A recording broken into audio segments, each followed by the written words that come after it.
매번 예배 때마다 찬양으로 우리에게 은혜를 주고 하나님께 영광을 드리는데 올해 2018년도에도 하나님께 귀한 영광 찬양과 또 우리에게 힘이 되는 찬양을 계속 하나님께 드리기를 원합니다 하는 마음으로 우리 성가대에서 박수 한번 하십시다.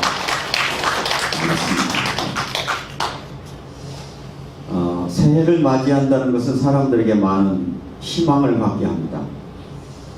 또 새해를 맞이하는 이 희망 때문에 사람들은 여러 가지 모양으로 자기의 희망을 담아서 여러 가지 행동들을 하죠. 어떤 이들은 한 해를 보내면서 아침에 떠오르는 해를 맞이하겠다고 해맞이를 떠나는 사람들. 그래서 그 떠오르는 해를 보면서 올해는 내가 잘해야지, 올해는 희망을 가져야지, 올해는 행복해야지 자기의 소원을 빌어보기도 하고요. 또 다른 종교를 가지고 있는 사람들 중에 올해는 나에게 좀 행운이 왔으면 좋겠다라는 마음으로 부적을 소유하기도 하고 부적을 붙이기도 하고, 또 어떤 이들은 새해를 맞이하면서 뭔가 충분한 휴식을 취하면서 좀 새로운 출발을 하겠다라고 가족들하고 여행을 따는 사람들도 있고요. 어떤 사람들은 또 새해가 되어지면 많은 계획서를 씁니다. 내가 이렇게 해야지 계획서죠. 그래서 여러분도 우리가 새해를 시작하면서 각자 기도의 제목을 적어서 하나님 앞에 냈죠.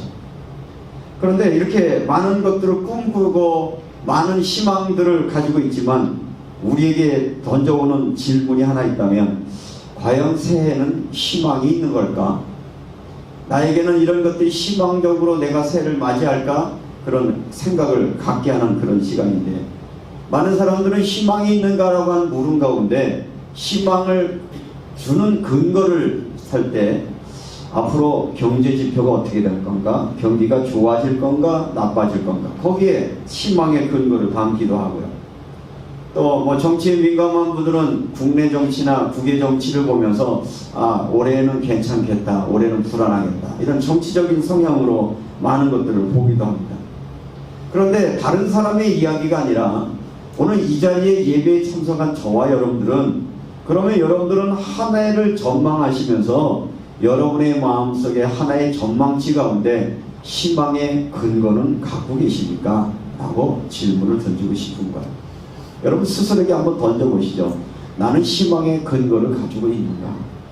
무엇이 나를 희망을 갖게 하는가? 나는 그런 고백들, 그런 물음들. 오늘 예배를 준비하면서 저에게 그런 물음으로 와졌어요. 도대체 희망을 가지라고 사람들에게 말해야 되고, 희망이 있다라고 말하는 것이 목사의 사명이라고 하면, 김 목사 너는 도대체 희망의 근거를 어디에서 찾는 거야? 라는 그런 물음 가운데 답을 찾았습니다. 그것은 뭐냐? 희망의 근거는 바로 하나님이 나와 여러분을 사랑하신다는 그 근거로. 오늘 성경 본문의 말씀은 여러분들이 잘 아시는 성경이죠. 하나님이 세상을 이처럼 사랑하사 독생자를 주셨으니 이는 누구든지 저를 믿는 자마다 멸망치 않고 영생을 얻게 하려 하십니다. 이 영원하신 주님의 약속, 예수님이 이 땅에 오셔서 우리에게 선포하시되 우리에게 말씀하시려고 하는 것은 뭐냐? 우리를 사랑한다는 거예요. 우리를 사랑하시기 위해 당신의 모든 것들을 바로 나를 위하여 여러분을 위해 주시겠다는 겁니다. 그런 사랑의 근거를 정말 우리가 믿음으로 받을 수 있다면 우리에게는 정말 희망의 근거가 있는 것이죠. 그래서 여러분들이 2018년을 시작을 하시면서 희망의 근거가 있냐라고 묻는 사람이 있다라고 하면, 하나님이 나를 사랑하시기에 나에게는 희망이 있습니다. 그 말씀의 언약을 붙드시고 한 해를 승리하는 저와 여러분이 되시기를 주님의 이름으로 축원합니다. 요한복음 3장 16절의 암송은 제가 아마 5살쯤 때 암송했던 것 같아요. 지금도 암송하고 있는 거 보니까 최소한 또 50년 이상은 훨씬 넘은 말씀이었는데, 평상시에는 이 성경 암송 구절이 별로 무의미한 것 같은데, 어느 날 순간순간 삶에 위기가 오거나 전환점이 올 때마다 그 말씀은 제 마음속에, 생각 속에 자리 잡고 있어서 그걸 근거로 다시 출발하고 다시 믿음으로 나아갈 수 있는 그런 은혜의 말씀이었음을 여러분에게 소개하면서, 오늘 이 말씀이 그냥 알고 있는 지식이 아니라 여러분의 생각에서 여러분의 가슴, 여러분의 영혼까지 내려가서 하나님은 날 사랑하시는구나, 그 하나님의 사랑의 실체를 체험하시고 희망을 발견하셔서 새해에는 하나님의 사랑의 근거로 승리하는 저와 여러분이 되시기를 주님의 이름으로 축원합니다. 오늘 성경 말씀은 우리에게 이렇게 말씀하고 있습니다. 하나님이 세상을 이처럼 사랑하셨다는 말씀은 창조주 한다는 얘기, 전능자 하나님이 나와 여러분을 바라보는 시선이 있다는 거예요. 여러분이 느끼지 못하는 사이에 하나님은 우리를 쳐다보시는데 어떻게 쳐다보시느냐? 사랑의 눈으로 우리를 보고 계시다는 거예요. 우리의 약점이나 우리의 연약함을 가지고 그것을 징계하거나 벌하시려고 보시는 것이 아니라 어떻게 하면 사랑하는 내 자녀가 내가 원하는 삶을 살 수 있을까? 어떻게 하면 도와서 저가 온전한 삶을 살아갈 수 있을까? 그런 기대를 가지고 주님은 지금도 우리를 바라보고 계시다는 것이죠. 송년 예배 때 지난 12월 마지막 주에 마태복음 11장 28절에서 예수님이 이 땅에 오셔서 많은 사람들에게 하셨던 말씀 기억나시나요? 수고하고 무거운 짐진 자들아 다 내게로 와라, 내가 너희를 편히 쉬게 하리라. 주님이 오신 목적은 뭐냐? 우리를 사랑하셔서 오셨고, 사랑해서 이 땅에 오신 주님은 우리의 무거운 짐을 지고 살아갈 때 그것들을 가장 쉽고 가벼운 멍에로 질 수 있는 그 길을 알려주시려고 우리에게 오셨다. 이게 복음의 마지막이요, 처음과 마지막으로 연결되는 말씀이라는 것이죠. 그래서 여러분들이 작년에 한 해에 수고하고 무거운 짐들을 주님께 다 맡기고 새로 믿음으로 출발하셨다라고 하면 새해 하나님이 우리에게 주신 약속은 하나님의 사랑, 그 하나님의 사랑은 독생자를 주셨다는 말인데, 이 독생자라는 말은 전부이고 하나밖에 없는, 어쩌면 전부를 우리에게 주셔서 전부를 내어주신 그분의 사랑을 힘입어 승리하는 여러분 되시길 바라고요. 사람들이 많은 말씀을 읽습니다. 그런데 여러분들이 거리 중에 제일 먼 거리가 어디냐면 머리에서 가슴까지의 거리가 굉장히 멀습니다. 머리로는 뭐가 돼요? 하나님 날 사랑하시지, 여기까지는 되는데 이 길이 멀어서 어디까지 전달이 안 되냐? 여러분 가슴 깊은 속에, 여러분 영혼 속에, 맞아, 하나님이 날 사랑하셔, 이거 하나만 전달되어지면 여러분들은 충분히 희망을 가지고 새해를 시작할 수 있을 것인데, 대부분의 많은 사람들은 하나님의 말씀이 머리에 머물러 있고 귀에 머물러 있고 생각에 머물러 있고 내 가슴 저 깊은 곳에 새로운 울림으로 다가오지 않으니까 하나님은 지금 뭐 하실까? 우리는 그렇게 질문하며 또 여전한 방식으로 살아가고 있는 것입니다. 그러므로 사랑하는 성도 여러분, 2018년을 살아가는 우리 소명교회 성도들에게 부탁을 합니다. 하나님이 세상을 이처럼 사랑하사 독생자를 주셨으니 이는 누구든지 저를 믿는 자마다 멸망치 않고 영생을 얻게 하려 하신다는 이 약속의 말씀이 여러분의 삶들 속에 믿어지고 체험되는 역사가 있기를 주님의 이름으로 축원합니다. 그런데 이 하나님은 우리를 사랑하시는데 우리가 살아가는 세상은 어떠냐 말이죠. 하나님이 세상을 그랬어요. 이 세상이라고 하는 것은 믿는 자와 믿지 않는 자를 바라보시는 하나님의 눈은 동일하세요. 그래서 하나님은 태양을 만드실 때 예수 믿는 사람 태양 따로 만들고 안 믿는 사람 태양 따로 만들지 않았어요. 동일한 태양을 만들고 함께 그 비단의 가운데 살아가게 하셨는데, 하나님의 소원은 동일하게 모든 인류를 향한 사랑의 마음도 짓고 품고 있다라고 하는 것을 우리의 마음속에 담아야 됩니다. 이렇게 하나님은 우리를 사랑하심에도 불구하고 하나님 떠나버린 우리 인간의 실존은 어떻습니까? 죄에 빠져있다라고 하는 말은, 이 죄라는 말은 인간 내면 속에 있는 이 탐욕이라고 하는 이 탐욕이, 또 우리 인간 내면 속에 있는 수많은 죄악들이, 이기심들이 얼마나 우리 속에 가득한지 사람을 볼 때마다 희망이 생기는 게 아니라 절망이 와져요.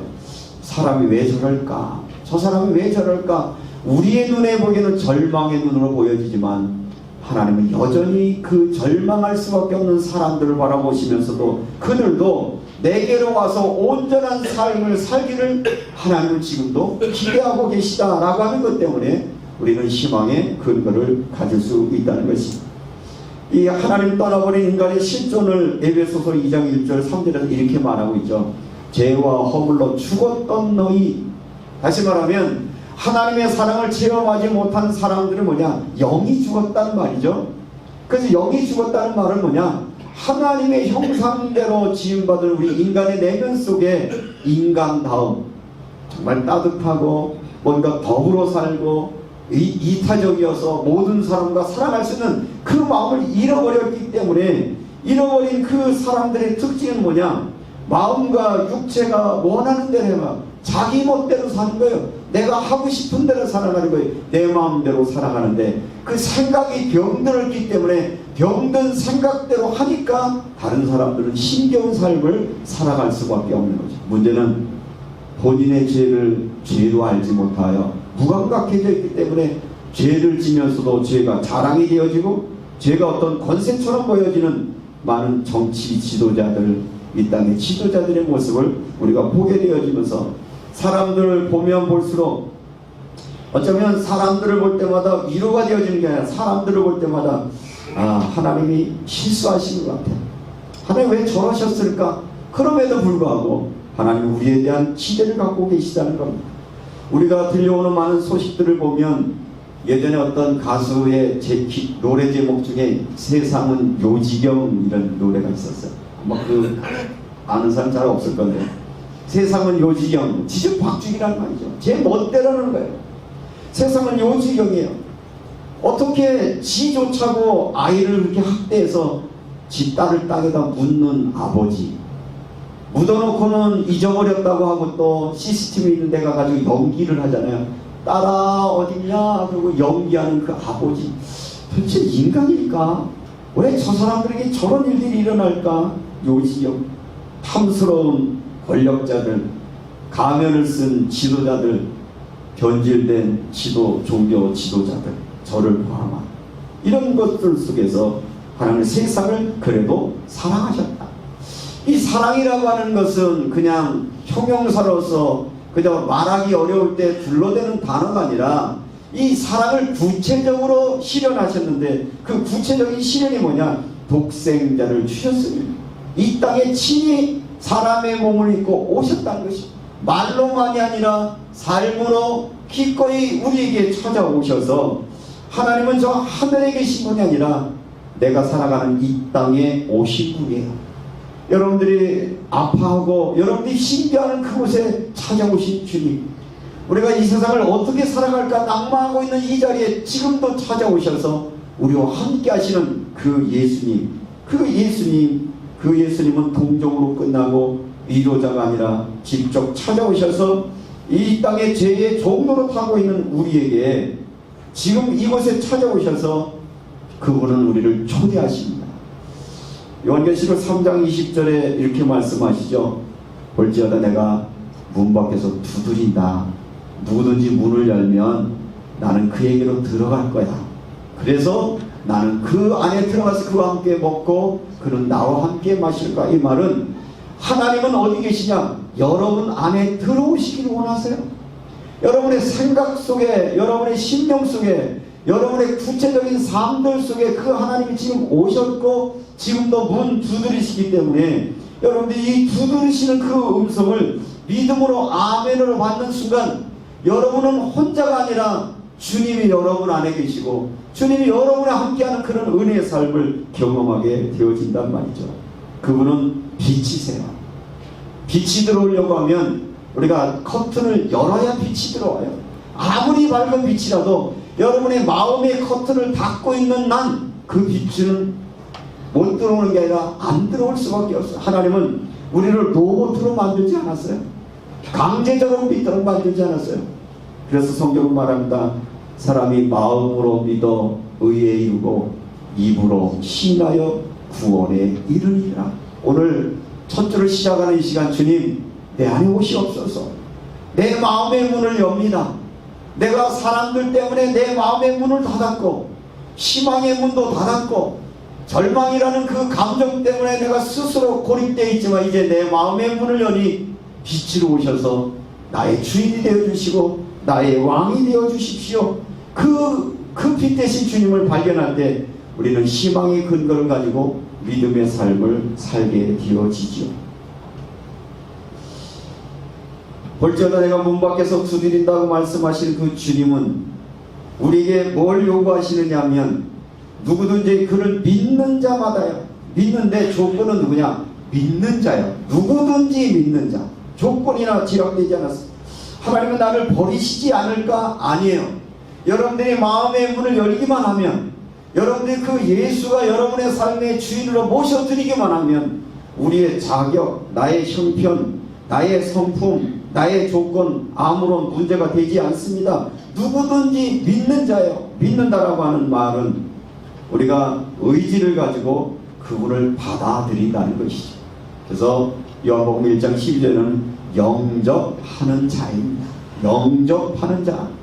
영접이라 그러니까 사람들이 도대체 영접이 뭐예요? 라고 말하는데, 예를 들면 여러분의 집에 제가 가려고 제가 한번 가겠습니까? 가겠습니다 라고 연락을 드리면 오세요. 그러면 제가 초청을 받은 거잖아요. 가서 초인종을 누르는데 안에 있는데 목사님 오라 그랬으니까 오셔야지. 그 문을 열고 기다리는 게 아니라 모르는 척하고 문을 못 들은 척하고 문을 안 열어주면 제가 들어갈 수 있나요? 없나요? 못 들어가요. 예수님도 마찬가지예요. 여러분의 대문을 걸어 잠그시면 주님도 가실 수가 없어요. 영접한다는 말은 내 스스로 안쪽에서 문을 열고 들어오시도록 초청하는 걸 의미하죠. 그래서 영접하는 자에게 뭘 주세요? 하나님의 자녀가 되는 권세를 주셨고, 이 권세를 주신 그 주님이 우리에게 그걸 구체적으로 표현하게 하시려고 사람이 마음으로 믿어 의에 이르고 입으로 시인하여 구원에 이른다라고 해요. 구원이라고 하는 실체가 되려고 하면 여러분이 입으로 자꾸 시인하는 거예요. 예수님 내 안에 오셨죠? 예수님 아셨죠? 라고 여러분 자꾸 입으로 시인해요. 그게 기도이고 신앙의 고백이기도 하고 여러분의 찬양이기도 한데, 우리는 이 비밀들을 놓쳐버리니까 그냥 입을 꾹 닫고 있어. 입을 닫고 있다는 말은 마음을 닫고 있다는 것과 거의 같은 모습의 입. 그래서 우리가 그 예수가 내 안에 오면 멸망치 않고 영생을 얻게 하신다고 했어요. 영생의 삶이라고 하는 것을 말할 때 이 영생의 삶이라고 하는 것은 죽어서 가는 천국을 의미하기도 하지만 우리 매일매일 삶들 속에 주님이 나와 함께 하심을 의미하고 있습니다. 요한계시록에 보면 하나님이 이렇게 말씀하세요. 나는 알파요 오메가다 얘기하세요. 여러분 여기에서 예수 믿으면 여기서부터 영생을 살아야 되는 거예요.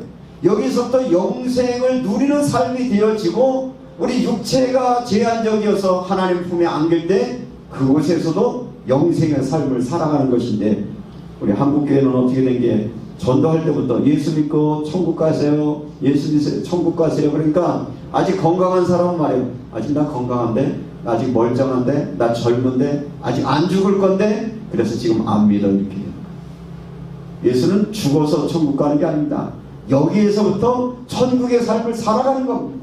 하나님이 다스리는 다스림의 삶을 살아갈 수 있는 은혜가 저와 여러분의 있기를 주님의 이름으로 축원합니다. 그리고 영생이라는 말은 이 땅의 육체를 가지고 살아가는 사람들이 어디까지냐? 알파요 오메가라고 말씀하신 예수님이 십자가에서 마지막 자기가 운명하기 직전에 예수님이 하나님께 드렸던 기도 기억하시나요? 예수님이 십자가에서 마지막 드렸던 기도, 아버지 내 영혼을 아버지께 부탁드립니다. 이게 영생이에요. 그 지혜권은 누구의 역할이에요? 하나님의 역할이고, 내가 믿음이 있는 동안 내 죽어가고 있는 자기 연약한 육체 여기에 속에서 이 육체가 죽어가지만 내 영혼을 아버지께 맡깁니다. 멸망치 않고 영생을 얻는 그 축복이 여러분에게도 날마다 경험되시기를 주의 이름으로 축원합니다. 그러면 예수를 영접한다는 말은 예수 믿고 멸망치 않고 영생을 얻는다라고 하는 것을 예수님의 공생애 가운데 우리에게 보여준 사건이 있는데, 그 사건이 요한복음 2장에 나오는 가나의 혼인잔치의 사건이었어요. 저도 딸이 있고 여러분도 자녀들이 있을 것인데, 부모가 자녀의 결혼식을 준비할 때 대충 할까요? 완벽하게 할까요? 거의 완벽하게 합니다. 또 하고 눈만 뜨면 자녀의 혼인잔치를 준비합니다. 그런데 가나의 혼인잔치 이야기를 보면 그렇게 철저하고 완벽하게 잔치를 준비해 놨는데 문제가 터진 거예요. 포도주가 떨어진 거예요. 예상치 못한 일이 벌어진 겁니다. 우리 인생에 어쩌면 여러분들이 완벽하게 준비한다 하더라도 우리의 준비 가지고는 우리는 온전하지 못해요. 나에게 왜 이런 일이 와? 그래서 우리가 주님을 의지할 수밖에 없는 겁니다. 완벽한 사람은 아무도 없기 때문에 이렇게 절망의 위기에 있을 때 이 위기를 어떻게 해결했는가?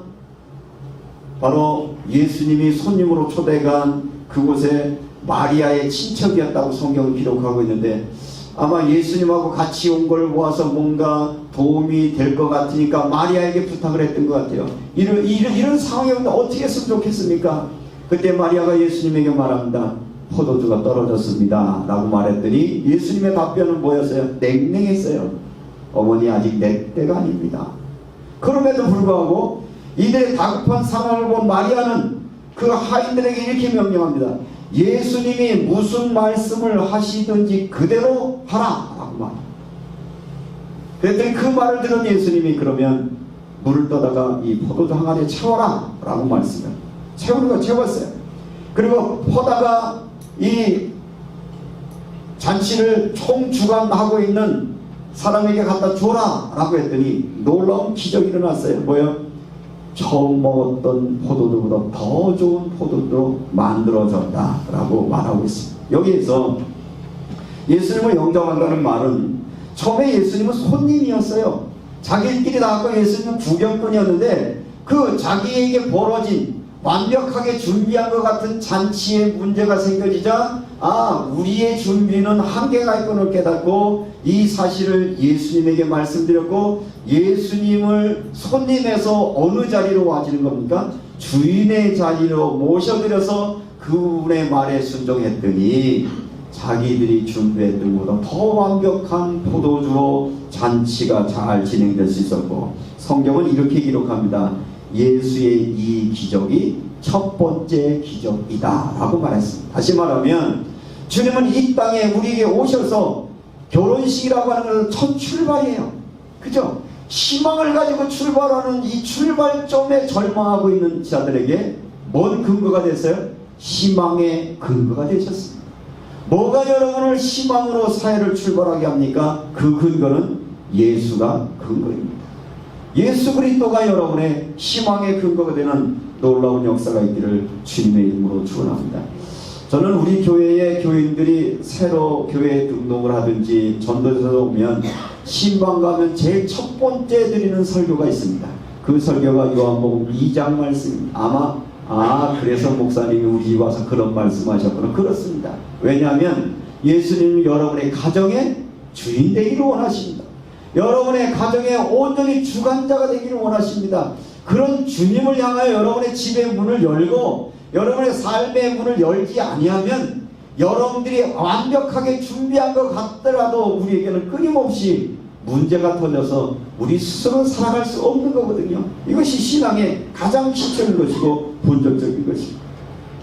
멸망치 않고 영생을 얻게 하려 하시리라고 약속하셨는데, 멸망치 않고 영생을 얻게 한다는 말을 여러분들이 성경에서 많이 읽었지만 깊이 고민해 보면서 읽어본 분은 몇 분이나 되셨을까 싶어진데, 저는 이 멸망치 않고 영생을 얻음을 두 가지로 체험을 했어요. 하나는 뭐냐면, 어렸을 때 고향에서는 장례가 나면 시신들을 땅에 매장을 하잖아요. 근데 고향 같은 데는 이 장례식이 동네 일이기 때문에 애고 어른이고 다 따라가요. 봐요. 그러면 땅을 1m 이상을 깊이 파고 땅에다가 시신을 갖다가 넣고 칠석반을 넣고 흙을 위에서 막 던져요. 지포로 흙을 던지는데, 어렸을 때 죽은 할아버지, 동네 할아버지의 시신을 묻는 걸 갖고 집에 왔는데 꿈마다 나타나는 거 있죠. 꿈마다 나타나는데 내가 이렇게 누워있는데 내 여기다가 자꾸 흙을 누가 던지는 거예요. 막 점점 처음에는 흙이 연하게 왔다 나중에 껌껌껌, 그 두려움, 그 공포를 견딜 수가 없는 거예요.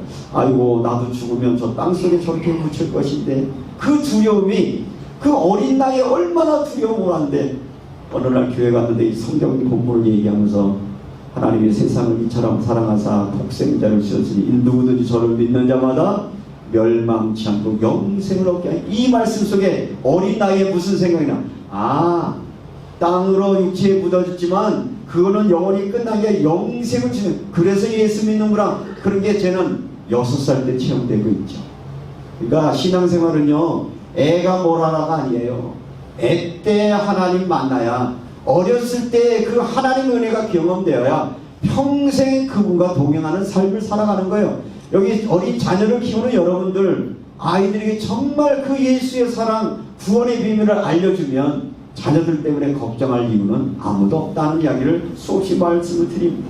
그리고 그렇게 살면서 또 우리가 가장 인생을 살면서 가장 힘든 것이 뭡니까? 여러분, 뭐가 제일 힘듭니까? 표정 보니까 하나도 안 힘드신 것 같아요. 나만 힘들었나? 인생을 살면서 가장 힘든 게 뭐냐? 나 혼자라는 외로움입니다. 아무도 나를 알아주지 않는다는 이 외로움. 혼자라는 것 때문에 사람이 외로움으로 인해 견디기가 어렵거든요. 아무도 내 처지를 알아주지 않고 내 답답함을 알아주지도 않고 나를 도와줄 사람도 없고, 그러면 점점 어둠이 밀려오는 것을 견딜 수 없었는데, 어느 날 어둠 속에 헤매고 있는 저에게 주님은 다가오셔서 제 안에 오셨고 저와 함께 해주기 시작을 했어요. 그래서 그분이 나와 함께 하심이 머리로 알았던 것이 가슴으로 전달되고 그걸 느껴지는 순간 견딜 수 없는, 형용할 수 없는 어마어마한 빛을 보게 되었고, 그 빛은 지금도 여전히 제 마음속에 살아있어서 어떤 상황이나 어떤 순간이 와도 주님은 나와 함께 계심을 믿기에 충분히 그것을 헤쳐나가며 기다리며 나아갈 수 있는 믿음의 원동력이 되었던 믿음의 고백을 여러분에게 드리면서, 주님은 우리에게 말씀하세요. 볼지어다 세상 끝날까지 내가 너희와 항상 함께 할 거야. 사실은 여러분들이 여기 이렇게 같이 있지만 인간은요, 혼자예요.